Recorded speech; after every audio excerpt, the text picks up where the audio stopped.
morning, good evening, good afternoon. Welcome to our Lumen podcast, our first ever edition. A podcast that is shaped at sharing life stories of Catholics, both young and old, men and women who've made strides in their lives, who are living inspirational stories. So my name is Victor Mpaka, your host, who is joined by my co-host, Father Arthur Ntembula. You're welcome, Father Arthur. Thank you very much. Thank you. You are a common face to Lumen TV. Okay. And we're equally joined by an interesting young man, Mr. Derrick Kantumoya Mpaka, who is based in Russia, equally a PhD candidate in international management, among other things that we're going to delve into. Welcome to our first ever podcast. Thank you so much. I'm happy that you said my name right. No, definitely. I must say I like your glasses. Yeah, they're part of the brand. I always have them on. Great. Yeah. So, Derrick, I'm sure there's a lot that we're going to discuss, and maybe people may be wondering, who is Derrick? Like I said, I always have, difficulties answering such questions, but I'll try. So Derrick is just simple, young man who wants to serve and always learn. Yeah. Okay, That's so Derrick. and then how was your childhood? Where were you raised? Your Okay. tertiary education? So I was born in Lusaka, Kanyama. It's now a general hospital now. Okay. Yeah, I was born there. My dad was a dentist there. My mom was a teacher. So I grew up, most of my boyhood life was in Osaka. And I go to Christ the Redeemer Parish. Though I think I was baptized at Kanyama Parish. Not I think, I remember. It's been a while then. Yeah. But I've always gone to Christ the Redeemer Parish. I was a mass server there. I was in the choir and I was in all these youth groups. And then I was at school at Nyawa's Academy in Makeni. But then from grade 8 to 12, I went to St. Francis Secondary School in Malore, Kasama. And after a few years, I found myself in Russia. And I've been in Russia since 2016. 2016. That's Yeah. quite a long time. It's a long time. Yeah. That's It's quite a long It's a long time. time. 9 years. 9 years in total. And how many years did you spend in the seminary, Father? I was in the seminary for 8 years. 8 years. Yeah. So, if going to Russia was like you going to seminary, I should have been a priest. we should not do that. Maybe you should, because I've actually seen the emblem that he's Yes, wearing. Oh, the yeah. Tower Cross Okay. for A Franciscans. Franciscan. Okay. So maybe people would be wondering, I'm wondering as well, maybe just run me through, how was your relocation? Did you just wake up and you found yourself in Russia? Because there's that period where you finished your education Yes. and you're now caught in limbo. What do I do next? So I've never wanted to study abroad. I never wanted to study abroad that time. And because I love Zambia, I love home, I love being around people like Zambians. So it was in my wildest, it wasn't even in my thoughts when I finished school in 2013. But then I was looking around and I wanted to go to either Coventry University or the University of Zambia. I applied both universities. The first one, UNZA, they gave me like a partial half scholarship. Okay. So, being the first child, only having I lost my dad when I was 6, so my mom has raised us. So, I said, no, you don't have to spend, let's wait. If there's going to be a scholarship one day, I'll go. If not, then probably go to a college somewhere. I applied at CBU too. They picked me again, but this time zero sponsorship. I had to pay. We had to pay ourselves. Again, I said no. I'll wait. There was even a time when I said maybe I won't just go to school, because I had good results at grade 12. But then because of difficulties to find a place, I couldn't. Then I have a friend of mine, Wali Mobanga. He used to be a vice head boy at St. Francis. He went to Russia to study medicine a year after. So one time I'm chatting with him randomly on WhatsApp, say, how are you, bro? He tells me he's in Russia. I'm like, oh, Russia. I still have that perception most of us have about the country. And he tells me, no, it's fine. I was like, how can I get to go to Russia? He told me there's a Russian center. It's a center where you go to learn Russian language and Russian culture Yeah. for those preparing to go and study in Russia. So I went there, I started learning there. A few months I was there, 6 to 7. Then they advertised the scholarship. There's always a scholarship every year. About 100 or 150 Zambian students go to Russia to study. Luckily, I was picked, and that's how I found myself there. So during that time, those months I was a student there, I fell in love with the country. I started listening to Russian music online on YouTube. I would read about Russian culture and so on. So it was exciting. And yeah, 2016 October, I went on the plane for the first time to Russia, and I've been there since then. Wow. Yeah. Interesting. And Yeah. and how would you say hi in Russian? Privet. Privet. So there's two words. Privet. Privet. So there's like when you're talking to a friend or family member or somebody you're very comfortable with. Yeah. Informally, you say privet. Yeah, privet. But if it's like an official setup, like your university lecturer or government official, somebody who's like you're not so close with, you say здравствуйте. Trust something. We may cut our tongues. Okay. So, yeah. It's a very beautiful language, and I think I love it.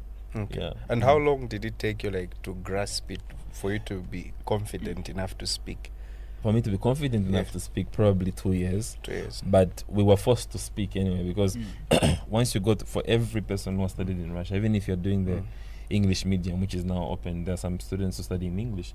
But most of us, even me, I study in Russian. Okay. So the first year is the language year. Before you start your degree program, whatever you're going to study. First year, if you reach, you're not going to start, you won't start studying your degree. The first year is the language. So, because they want you to prepare for for the classes and so on. So yeah, in that year, you're able to make a few sentences here and there, but you can't really get comfortable. But you can understand, because it's a whole alphabet, different type of system. But by second year, third year for most, like myself too, you're able to even hold conversations with people. Okay, great. You know, Derrick, why your story is very interesting, because you know there's a young youth out there who has this ideology and idea of just traveling to Russia, and here is someone here. I think your story just narrates how it's just been smooth sailing. Like you haven't talked about all this connection other than your friend who connected you. So it means that everyone is possible to study in Russia, so long as they have, you know, the personal will and drive. And interestingly, me, a Zambian, who I remember when I was on a plane for the first time, when it was about to land, I screamed, "Tata Lesa!" You know? Like, you're reaching Russia now. You're at the airport, you know. You're in Russia for the first time. You're seeing all these people. You know, how was your experience in terms of the culture there? You know, how different is it in comparison to Zambia? How do elders relate? How do you greet people, you know? How was that? So and any, just to add to that, any cultural shocks? Culture shocks, yes. So like I said earlier, I was at the Russian center as a student for like over a year even, because we had to wait for the next year to go. It's very competitive to get a scholarship, though it's very possible. Anyone can get it. So over the time, I was very excited to actually experience the country. So I remember when I was flying, there was like October 7th, I think, 2016. Yeah, very good with numbers. Yeah, no, I'm very good. I'm got selective memory. The things that I can never forget. But some things I would forget, like in a minute. It was Emirates. Went to Dubai, and Dubai, Moscow. So excited, and I already made friends online, like Zambian students who are already studying there. So I knew that I'm gonna meet them and so on. But I was very excited and had like big dreams. I wanted to achieve so much. I was always telling myself, like, I won't be like the average Zambian student who goes there studies. I wanna do more when I reach there. I've also written about it. But the only thing that shocked me is the cold. So October is the beginning of winter. Winter only starts like November, December. So, but the day we landed, I think it was already -2 degrees. Wow. But for Russia, that's nothing. Serious? Yeah, that's like Russians only put on a sweater. If you're Now, October in Zambia is very hot. Yes. So, I was coming from Zambia and Dubai at that time. Dubai is very hot too. And then when I came out of the airport, I was like, Yeah. I was wearing Yeah. like a coat, like. Then somebody who was very excited. As the first thing I did was when I went online was tell mom, like, Mom, I think that Yeah. I'm going back Yeah. home. Like, I what's this? Yeah. Like, what's this code? And for the first few days, I was complaining about the code. It's very cold. It's very cold. But everything else was nice. Was smooth. We're given hostels, and we started registering. We had to do medicals, and life started. After a few weeks, I adapted. So okay, that's how it is. But then winter came, like January, December. Yeah. Winter. Winter. The When real it's snow, winter. when it's like minus 20, minus 30. Okay. Why did I come here? Yeah. Why did Yeah. I come here? So we just kept on. Now summer came. Summer is exciting. Summer is exciting, especially as a new person in Russia. Summer is exciting. The first time you see Russians actually smiling, people are not wearing the coats. It's not gloomy, and you see people dressed. You can actually come out of the house with a t-shirt. I experienced that for the first time because every time you have to put on a Yeah. coat. You like something I more. was like, okay. But it's not bad. does it get really hot Yes, that's the during- thing. The summer like- gets really hot. to the other extreme? Yes. And the difference is also that you see how here we've got fresh air still. You only feel like the sun hit you. There you feel the sun hit you, and the air is very humid. Humid. So it's very Yeah. uncomfortable to be like when it's summer in Russia. So yeah, it was exciting, and as time went, Learning the culture. of course, a few cultural shock. I noticed some differences. For example, you see, like it's not written, like even here in Zambia, certain things are not written like this is how it's supposed to be, but because of that's how people have been doing it for many years, it's like that. So you don't really shake hands with women as a man. You only like shake hands with men, and there's a way you shake hands with a man. Okay. If it's a woman, if you're close, you hug. If you're not close, just say hi or just like high five, something like that. And here it's like you greet everyone like, like that. It's very normal. It's very normal, right? Also, this public display of affection. That was like, oh, people here kissing the streets. In public. In Yeah. public. Yeah. And That- you're like, that. What is this? What is this I'm seeing? Like, I remember that was something like would shock me. Like, now I'm used. Now I'm so used that when I see it in Osaka, like people don't even Yeah. share yeah, that's one thing. The smoking culture also, like I think it's because of the weather or something. Yeah. You can't walk even like for 5 minutes in the street without seeing somebody smoking. Yeah, and here people smoke, but they don't really smoke in public. In public, yeah. Yeah. What else? There's a lot of things. The food is different. There's no shima there. There's no shimmer. No shimmer. Didn't you miss it? I do. That's why every time I come to Zambia, I gain like 5-6 kilos. Wow. I'm always A eating. cowboy. Yeah. The language shocked me, because you see how you say things here in English.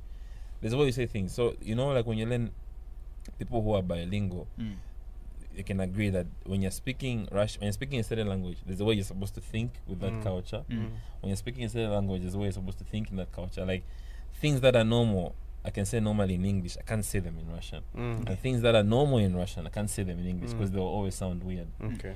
So I had to adapt with that too. The women, the men relationships are different there. So it's been like a huge learning process. And also, and it's the beauty about it is I've come to understand that we might be different in how we think and how we look, but at the end of the day, if you get to know somebody closer, there's just that thing that is common in every human being. So Let's talk about your faith. yeah. Your faith in Russia, not your faith in Zambia. Okay? Yeah. When people go abroad Yeah. to study or for business or for what, or just they relocate, they start living there. Sometimes they stop practicing their Catholicism, their faith as Catholics, okay? Because then the concentration is how to make money, how to survive in a place like this, how to the church thing begins to So you put it on the diminish. side, So how has it been for you, being in that place, a foreign land, studying, busy with school, now you are doing a PhD, But I know that you are also still a very strong Catholic. How have you managed to bring these together? So I've had in these 9 years I've had phases. I've had phases when I didn't even go for mass at all. Like you said, like life there is very fast. It's not like here back home where it's a bit more relaxed. You just maybe have a job, but there just doing one thing, and if you want to achieve many things, you can't survive. You have to be running. So you find that genuinely on a Saturday, Sunday, you'll be very tired. Yeah, and also that time I was drinking, you'll be probably hungover or very drunk. So there's a phase when I would just go to mass sometimes. Actually, the first time, because I knew that Russia is an Orthodox country, I didn't even know that there's a Catholic church. I had no idea. So the first time I went there, I joined this Pentecostal, because the African communities have churches, like the Pentecostal churches. So the first few months, because my friend easily found a church, I would go to these Pentecostal churches. I didn't know there was a Catholic church until I met somebody who was from Uganda, who was Catholic. She saw I had a rosary. She's like, "You're Catholic?" Say, I am Catholic. I've been trying to. The things I don't know why I didn't even check on the internet. I just assumed like there's no Catholic church. So she told me I attended mass once. I was like, okay. So the first few years I would attend often, but somewhere in between, it became optional to go for mass. Honestly, but then only recently, like the past 3 years, when I changed my life, I decided to, have some direction and change. I intentionally started going for mass. I said I won't miss mass. So I think for the past 32 years, I've missed only 1 or 2 masses. Wow, that's interesting. But just intentionally, and also I just said it's very important for me and with what I want to do for my future that I continue with I grow in my faith. So in short, it is possible to be busy with the school, to be in a foreign land like that, but still practice your faith. Yes, it is. It is. If you don't, then you choose not to. Yes. You choose not to. But I would also say that it's harder to commit to the faith there because of the culture.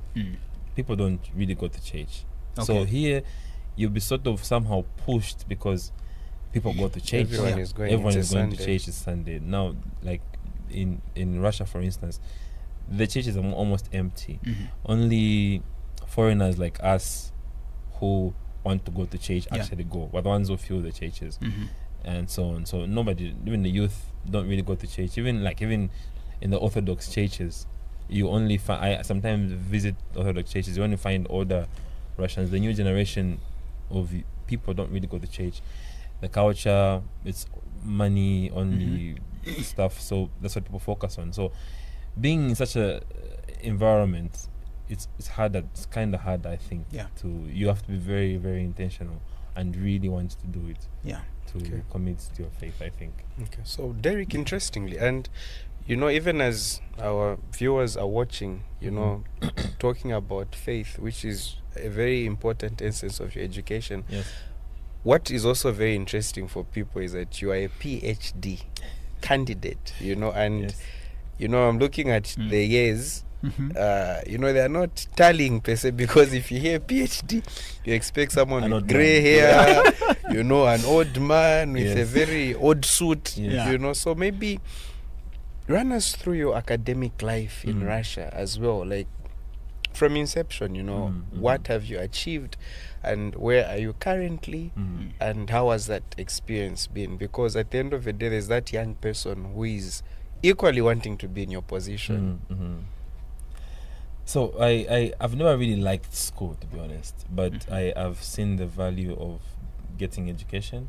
So after I got my scholarship, in environmental safety, because then I was really interested about saving the environment. That time I think this global warming was coming up. I was like, I want to try to do something. So I did environmental safety. There we did more of like risk management. We studied like different environments. I remember that time my research, my degree work was how to manage waste in Lusaka. I did like a study on that.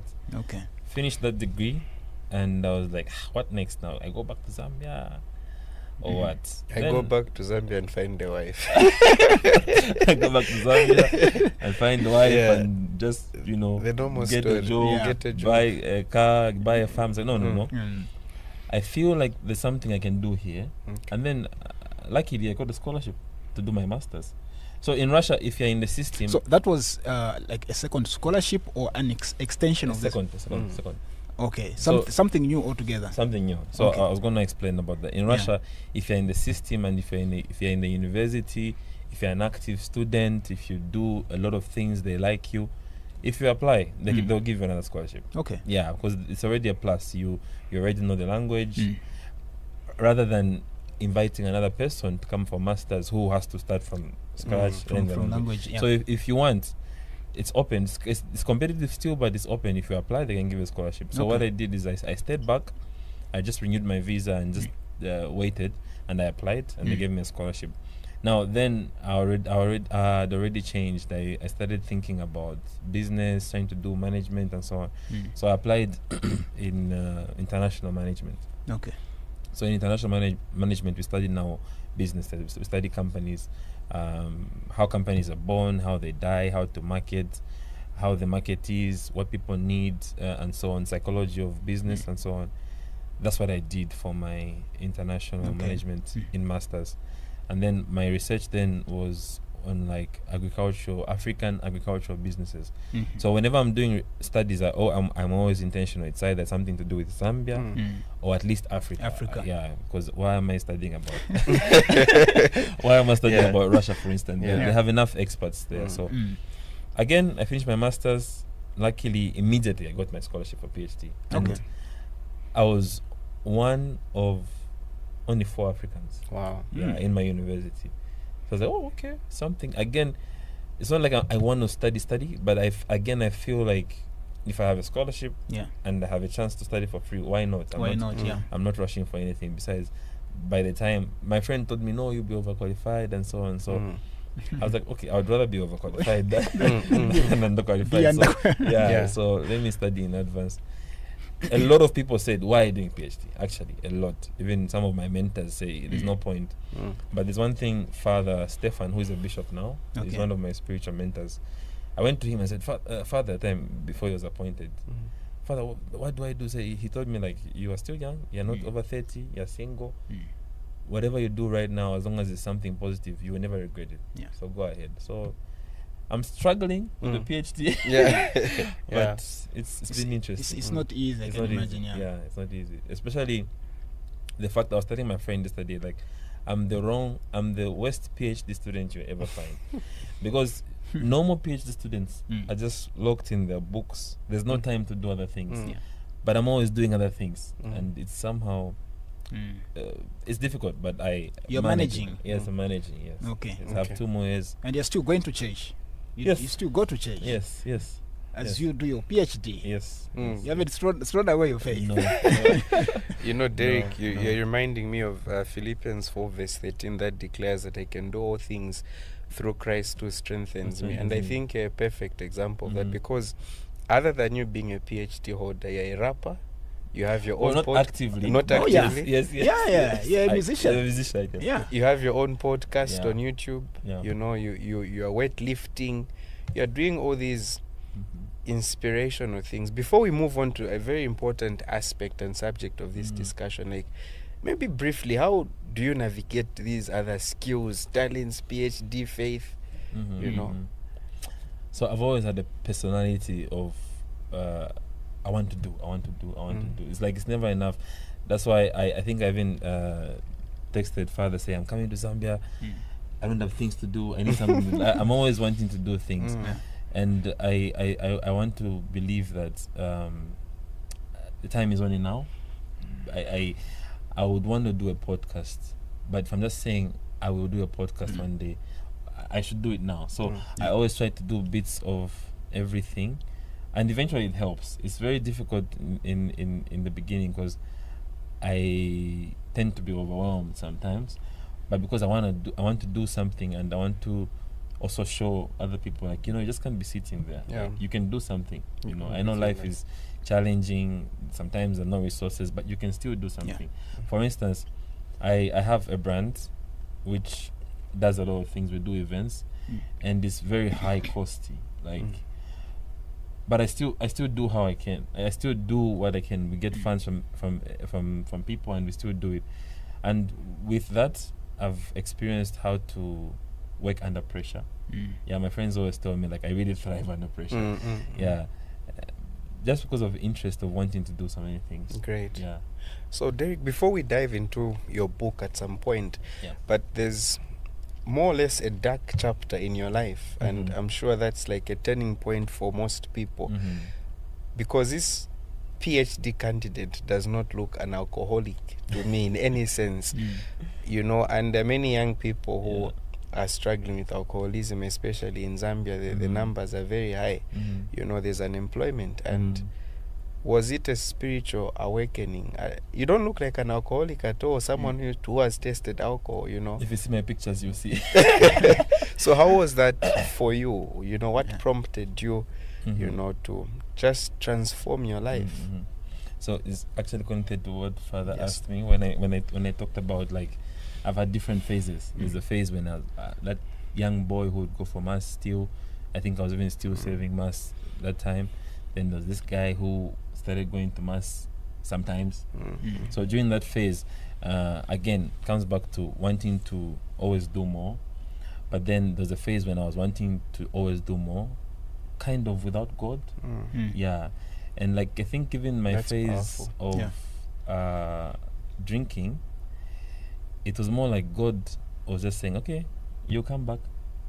That's how I felt. You come back. Because I reached a point where I felt, I'm a superman. I can do everything. I can do the music. I can do the school. Everything's okay. I mean, I'll go for mass sometimes. I'll go for mass sometimes.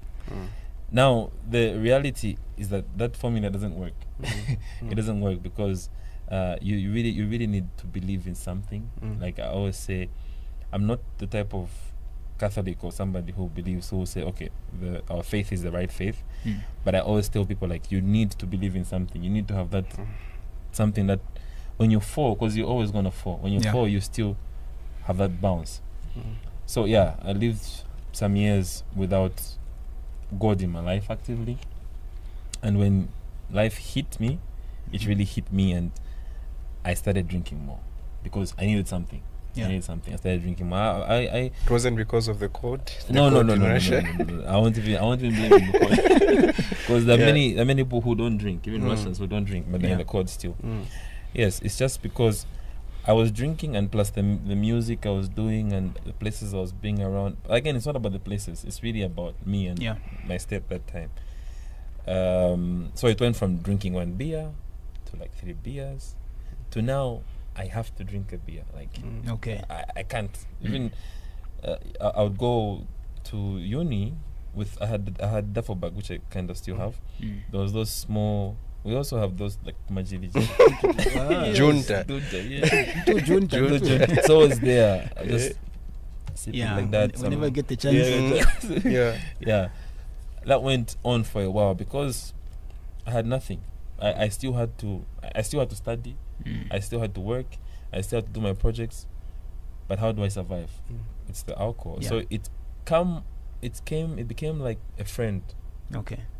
For some time. I didn't realize it. I gained weight. I was over 100 kg. If you see my pictures, I was very, very big.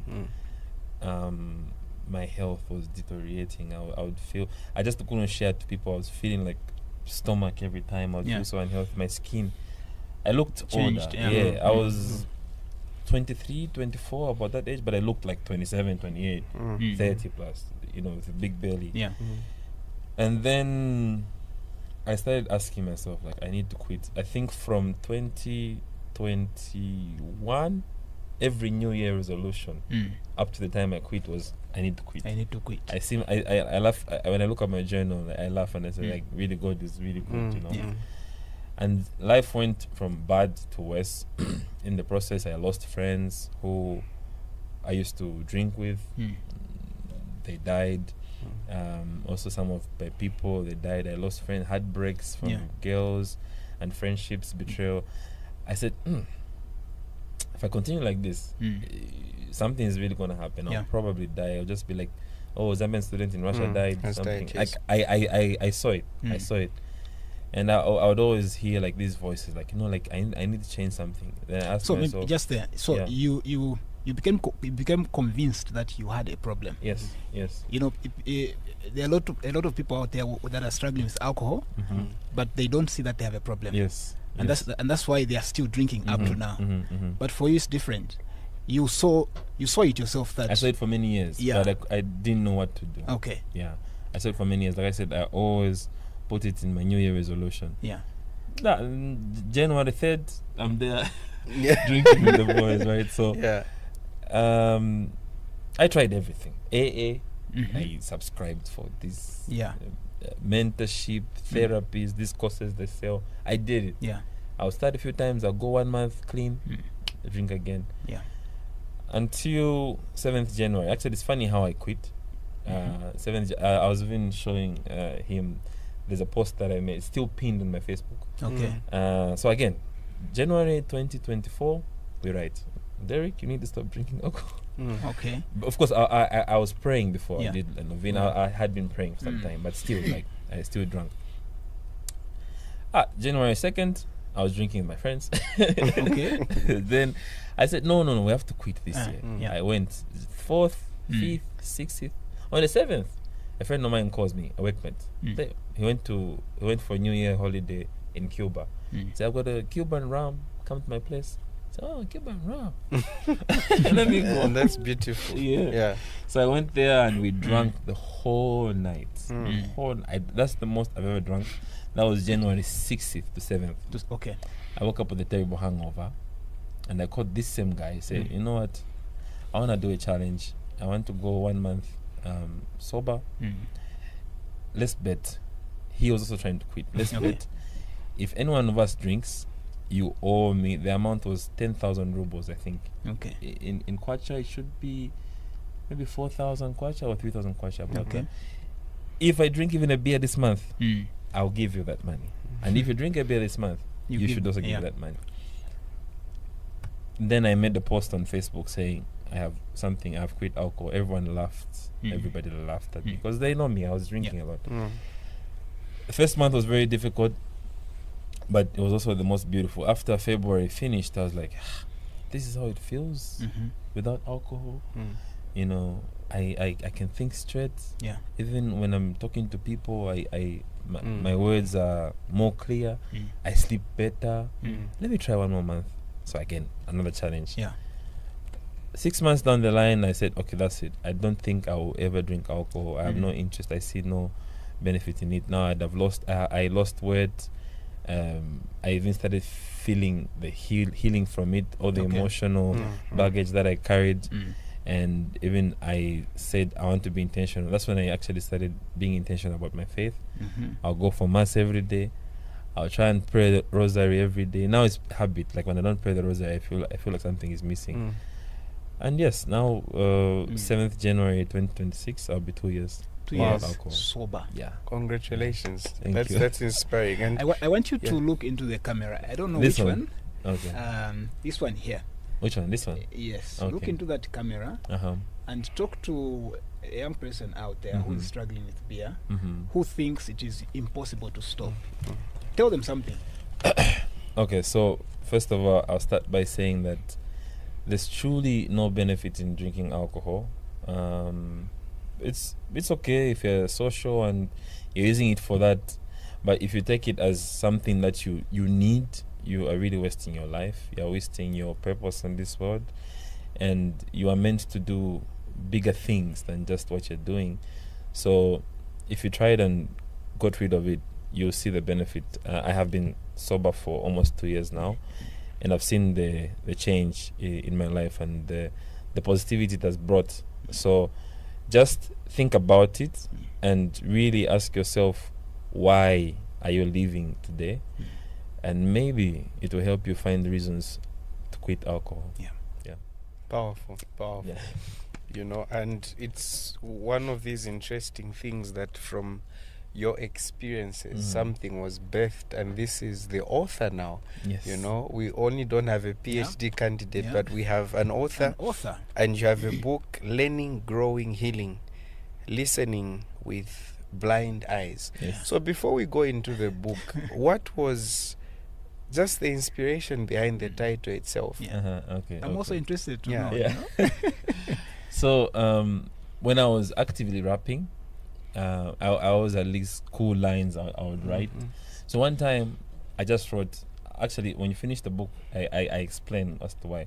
I wrote Listening with Blind Eyes. And I was thinking, why listening with blind eyes? Yeah. And the first thought that came to my mind was like, you see, I think listening is the most important, if not the quality that we should all focus on as human beings. I think humans should always listen more than they talk, because that's where you find growth. That's where you find that's when you understand humans better. Yeah. But the problem is people don't like to listen. Yes. And why blind eyes?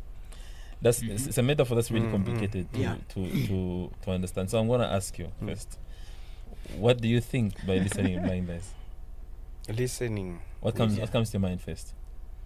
First and foremost, it's very confusing and ironic. Listening with blind eyes. Listening with blind eyes. Why not with deaf ears? With deaf ears. Yeah. Well, with deaf ears, you can't listen. You can't listen. Yeah.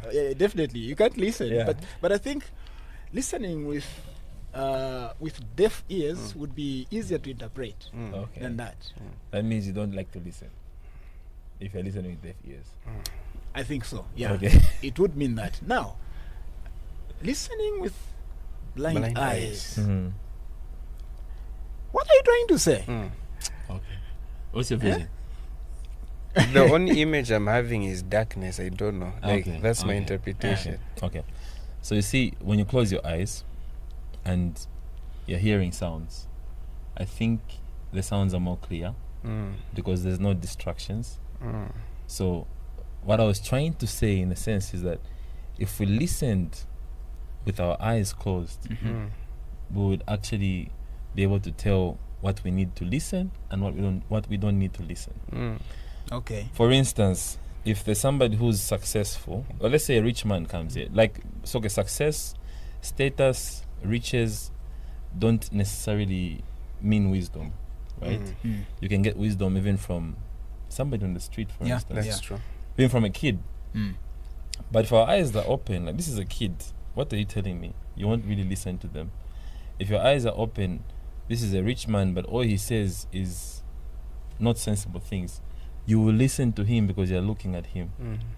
So at the same time, I was trying to say that even people who have these statuses, who are rich, even like religious leaders, we could still listen to them, but not look at them. Because they are also very, very flawed.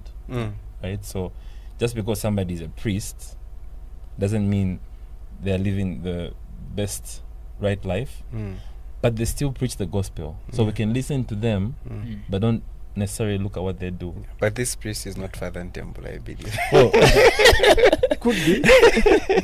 yeah, so I give different examples there, and it's like a reflective book where I share different parts of my life, but I want the reader to somehow like reflect on themselves too. Yeah. And all I'm trying to say is like we can always listen, and listen is the best thing. But I also, that's my vision of this book. But I also want people to somehow interpret it in their own way. That's why I asked you. Before we also just briefly look at something interesting in the book, where can people get this amazing book? Okay, so they can follow me on my social media. I'm on Facebook, I'm on Instagram, I'm everywhere. So that's my name there, Kantumoya Derrick Mpaka. But hopefully soon it should be in some bookshops. But for now, you can just text me and we'll find a way of delivering it to you anywhere. Great. This book is in Uganda. Wow. It's in Kasama. Wow. It's in Russia too. We'll find a way of making it anywhere. But for now, obviously, Lusaka, Zambia, Russia, places where we have access for now. Of course. Interestingly, I know, Derrick, in the interest of time, but there's something that I saw which is eye-catching. Maybe briefly. Chapter 1, you talk about rising and falling. Yeah. You know, what was the inspiration behind that? Because I feel this book is like a culmination of your life, and I know that there are many more books that are going to come after Yes, this. I hope. Because I know there's another chapter of your life that will come once you're done with your PhD, but particularly rising and falling. Why I wrote about that, right? So like again, that same phase, there was a point where I became, for instance, I went to Russia, I started doing music, I became like famous in the community, and I felt like I'm on top of the world. You know, I'm a superstar. If it's in the university, I participated in different competitions, which I won. There's this competition that's called Mr. Student. So I became Mr. Student for our faculty. I became Mr. Student for the university. I became Mr. Student for the whole Moscow region. I was gonna go to Mr. Student Russia, but they somehow blocked me for some reason. They said, okay, their excuse was, we can't have, because I was competing with the Russians, we can't have a foreigner win at national level, something, you know. So anyway, I was this guy where when I'm working in university, everybody's trying to get pictures with me. So I really felt like I was... You became a celebrity. Yes, I became a celebrity. So that was the point where I felt like that. But then when life really hits you and you don't have this faith in you, I just went down. It was really, really down. Points where, you see, some people even started calling me a junkie in there. I was still surviving, doing things, but like I became like this guy. So I write about that, and also how I sort of found myself. If you see even the author's forward, it's from the Bishop Stephanie. He writes about how he was worried about me and how I just lost it. Because I would go to church, the next thing, people are not seeing me at church. They would see me sometimes, and people always say stories, that guy is drinking all the time. So that's what I read about. Okay. Yeah. Interesting. Father, any thoughts? I'm still thinking about the title of the book. And it took me to what we call meditation. Okay. It's something that you said which caught my my curiosity. Like, we listen clearly when we close our eyes. Like, when you close your eyes, you're able to distinguish between sounds. You know what to concentrate on more, and you know what not to. And that's exactly what we do during meditation. And the church encourages us to close our eyes when we are praying, because there are distractions. So from that perspective, I think the title makes a lot of sense. Listening with blind eyes. If you want to get some clarity, direction in your life, try to take some time, you retreat, but close your eyes, so that you listen to the inner voice, the inner voice, which is usually the voice of God. I thought I should say that. And I know that this book is I'm already reading the book. This book is a reflection of your faith, your life, the things that you have gone through as a person, even before we talk about you as a student or as a Catholic, but just as a person, your low moments, high moments. And there's a lot of inspiration coming from those reflections. Okay. I would personally want to encourage people out there to look out for this book, because it is very easy for one to find themselves in what you're talking about. In this book, you know, when you begin to read, you actually feel like you're reading about your own life. It is very easy. I would encourage people to look out for this book and try to get a copy. I got my own copy. I know I need a copy as well. Victor is going to get his own copy as well. I need a copy as well. Thank you for this piece of literature. And we hope you're going to do more of such. I know Victor seated, he hasn't said it, maybe he's trying to be humble, but I know that he's also an author. So that's one thing that probably you share in common, Oh, both really? of you. Okay. Yeah, he's an author. Okay. He has done some books, but the limelight today is not on him. No, far from It it. is shining somewhere else. Yeah, Far from it. yeah. That's Yeah. the right. But when the lesser light, which verse is that, Father? Where the lesser light must bow, and Something like I must decrease and he so must that he increases. Yes. John the Baptist must decrease Yes, so that Jesus increases. Mm. Victor must decrease so that they increases. Definitely. Yeah. Let's talk about this is a question to both of you, since you are both authors. Okay, let's talk about the reading culture. Mm-hmm. A lot of young people have thrown out of the window the reading culture. Yes. What do you think about the reading culture in Zambia, and how would you encourage that? Because you're writing books, and when you write books, you expect people to read. To read, yes. Yeah. Yes. How can we bring back that the reading culture? How can we bring it back, especially the young people? You are authors. You are writing books. People should read your books. It's interesting. Yeah.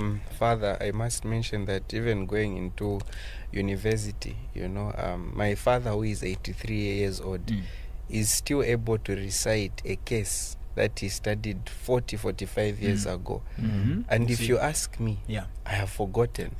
And so I genuinely, with the coming of AI and ChatGPT, all these things, they've kind of taken us away from the culture of reading. And I think it's encouraging even for those parents who are watching this program. Before you buy a gadget, have you bought your child a book? Because there's just something that when you read, as I am going to read this book, I'm going to be interacting with the intellect of a PhD holder. It's like I'm entering another person's mind, and this is something that you don't get to appreciate from watching a movie. But I'm sure Derrick has a lot of insight. Derrick, Well, I hope I do. people should read your book. They should. But they're busy watching TikTok. Yeah. They're busy watching reels on Facebook And scrolling. and You see, right now, even the attention span of humans is like really, is it low? Yeah. Yes, it is. Yeah, people can't concentrate It's true. on one thing. Okay. Also, I've never really liked reading up until like 4-5 years ago. When I read a book and I saw like, there's so much information in reading, and also it helps even the way you carry yourself and speak, because books are very structured. Like even as a writer, there's a way that you write books. They even tell you books are very structured. They even somehow make you more organized in a way when you're reading. So since I started reading, I have had this thing where I always want to read. Sometimes I'm reading like 3 books at a go, like because I sometimes I get bored reading. So I guess we just need to speak more about it, like the value that reading brings. That's why I'm always posting about books, not only my book. I'm always sharing. Sometimes I just buy books just for the sake of it. One day I'm going to read it. So I guess speaking more about the value of reading will help. There are youths who actually read. There are people who actually read. I also underestimated, because I know our reading culture, I only printed like 30-40 copies. But the way people bought the book, I don't have any copies right now. I only have a few. I have to print some more. So people will slowly adapt if we talk more about it. So So Derrick, maybe as we also wind up and conclude, of course there are a lot of things, but I know you're still remaining with 2 years, and you're currently based in Russia, I believe. Where are you seeing yourself? Are you relocating back to Zambia, or maybe you feel Russia is home and you can serve at that level? In the beginning I said I love Zambia so much. There's nowhere else I see myself like living. Yes, though right now, even the book, I never planned to do the book. It's because I felt this conviction in me, like, okay, you need to share your story, you need to share this right now. So right now, I'm not that old, I'm not married yet. Hope I do soon. I'm able to stay there for some time until I maybe gain more experience and so on. But eventually when the time is right and when God allows, I'll be back. Definitely. Yes, because I need to be here. Very powerful. You know, there's the late Dr. Miles Monroe always said that when purpose is not known, abuse is inevitable. And Derrick, for me, your story is inspiring. You know, I am uplifted. You know, very few people are making strides. And currently, I saw your social media following. You only have 5,600 people following you. Yes. And we have so many influencers with millions. So who is in your corner? Who is influencing your life? You know, who is shaping your mind? So Derrick, you being our first guest, you know, we are humbled. You know, we are deeply honored. And I'm sure it's the same case, you know, with Father. Yeah. You know, and this is what this podcast is all about. It will dig deep into the dungeons of society, where we are going to bring out, you know, these interesting stories of people who even found different vocations, be it matrimony, be it priesthood, because this is what, you know, Catholicism is all about. So Derrick, maybe you have that word, you know, that last word, you know, there's, you know, remember before Samson died, he held the two pillars, and at his death, he killed more Philistines than in his lifetime. And maybe on camera, maybe this is that your moment. What's that one word, you know, that inspiration that you can give to someone that will be life-changing and just give them hope? It's supposed to be one word? No, it can be one word. You can expand Seeing it. with blind eyes. Okay. That's my next book title. So I always post this on my status every day. In the morning, in the evening, I always say, life is beautiful and God is the greatest. Yeah. And also, I would also add something that my mom told me. That's the best advice I've ever gotten in my life. I was young, probably 5 or 6, and I was always worried. I wanted to be liked. I wanted to be, you know, in every group. But she always told me, like, Daddy, always be yourself. You know, always be yourself. And it's something that I've really taken upon in my life. Always be yourself. Enjoy life. Enjoy the journey. It's short, but you can really achieve a lot in it. Yeah. That's very powerful. Those are very powerful words. Life is beautiful, but God is the greatest. I think I'll put that on my status after this interview. It's even the one of the last sentences in my book. Okay. Yeah, okay. Yes, life is beautiful. God is the Life is beautiful, and God is the greatest. Father, any thoughts? Yeah, it's been great talking to this man here. I think personally, I have learned quite a lot. This is our first show, like Victor's already said, and you being our first guest, Derrick. This has been a special moment for Lumen TV, for the Lumen podcast. I don't know really what else to say, but your story has been inspirational not only to us discussing with you, but also to many young people, especially out there, who want to study abroad and what to expect when they go abroad, not necessarily to Russia or anywhere else, but studying abroad. Many young people out there are struggling with the bottle, how they can quit. If you did it, they can also, you know, Did it. Archbishop Ubundu said did it. Yeah, if you did it, they can also did it. Yeah. So meaning it is possible. Yeah. You have shared your faith as well, that it is possible to be out there, be busy with the school and all that, but still practice your faith. Be still a committed Catholic. This is something that is inspirational, really, especially for those that are in a very busy life. That it is possible to be busy, but also at the same time to be busy doing things for God.